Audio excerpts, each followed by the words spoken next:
Hello and welcome in to another exciting season of Baker football. I'm here with head coach Miguel Regalado as we preview the Wildcats' season opening matchup at Peru State this Saturday, 6 p.m. kickoff.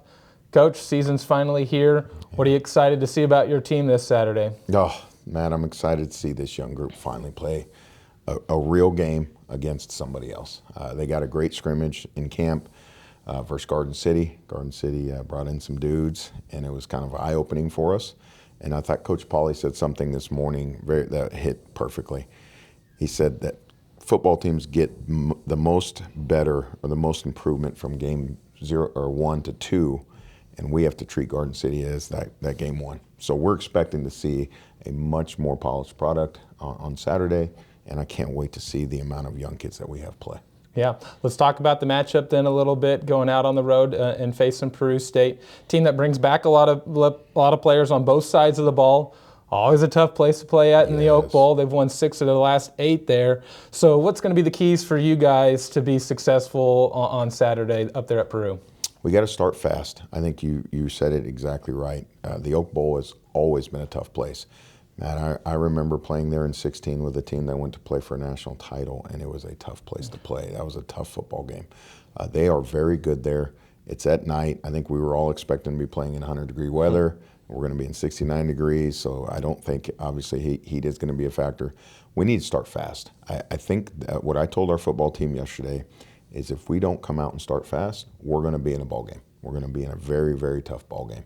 I think if our football team can start fast, I think they're licking their wounds a little bit from a week ago. They lost a very tight football game to Oklahoma Panhandle State.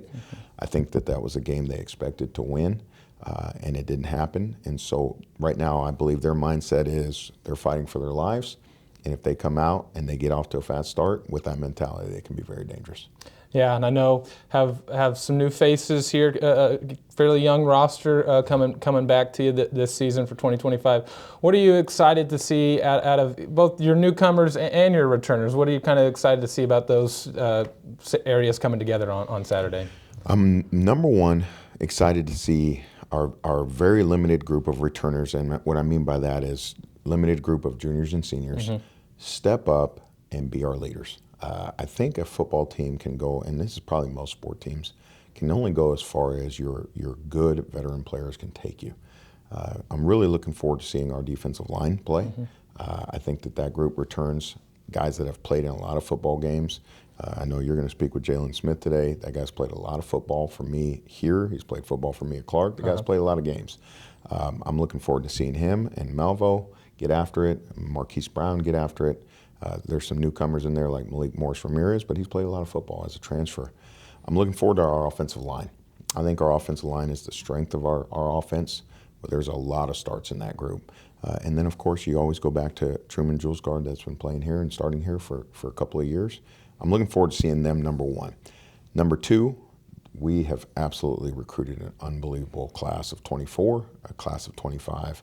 And you're going to see a lot of those guys play on Saturday, and I can't wait. I think if this team stays together, Matt, whether we get it done this year, why not us, why not now, this class, the 24 and 25 class, is going to win a national championship when they grow up and they get some experience. Yeah, that's exciting to hear, exciting to see those new faces on Saturday. What's the preparation like for you guys as a team and as a coaching staff starting off the season this year, kind of compared to last year? Last year, you got a veteran group coming back. You're playing at home against a St. Ambrose team that's new to the conference, a little starstruck. Now this year, relatively young team going on the road in a harsh environment at Peru State. What's those preparation like differences between this year and last year? You know, I think it's more mental than anything else. Physically, I think it's very similar, other than the fact that this year's camp was a lot shorter than last year's camp, which, don't get me wrong, that's kind of been an issue. There's a lot of things that we still have to get installed on our offense and that we need to talk about situationally, football-wise with our guys, and show them situations that they haven't been in yet. So the first time they're going to see these type of situations is going to be on Saturday live in a game. So that preparation is a little bit off. I think mentally I think the 2024 team had very, very high expectations. I think that team was expected to be in the Final 8. When we didn't get there, I think that was a big disappointment.